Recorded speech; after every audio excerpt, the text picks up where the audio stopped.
आमकां समग्र शिक्षा अभियानात जो पेंटिंगाक फंड दिलो त्या फंडाचो आमी वापर चांगल्या बऱ्या तरेन करता, जेणे करून रटाळ जे फक्त पुस्तकां मदींच आनी फळ्यां मदीं भुरगीं जी रावतालीं तांकां ह्या शाळेच्यो भिंती रंगीत करून किंवा त्या भिंतीचेर अशें शैक्षणीक साहित्य निर्माण करून त्या भुरग्याचें आकर्शण, तांकां अभ्यासांत रस येवचो आनी तेंचें शिक्षण जें आसा ते शिक्षका पुरते मर्यादीत रावता, ते भिंती आसपास सगळ्या कडेन पळोवन ते शिकतले।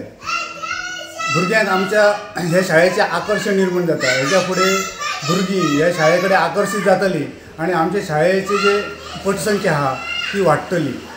जेणे करून आमकां हेच्या फुडें ह्या शाळेत बरे तरेन भुरग्यांक शिकोवपाक मदत जातली। भिंतीचेर जे काय निर्माण आमी तयार केल्लीं आसा तेतून पाडे म्हणा, म्हणी, शब्दार्थ हे जे सगळे आहा सुविचार, हेणी भुरग्याचें मन एक वेगळेच जगात रमतलें आनी जी चित्रां आसा ती भुरग्यां खातीरच आसा आनी त्या चित्रां वरवीं आमी भुरग्यांक आपसूकच भुरगीं शिकतलीं, जेणे करून शिक्षकां वयलो जो भार आसा तो मातसो कमी जावपाक मदत जाता।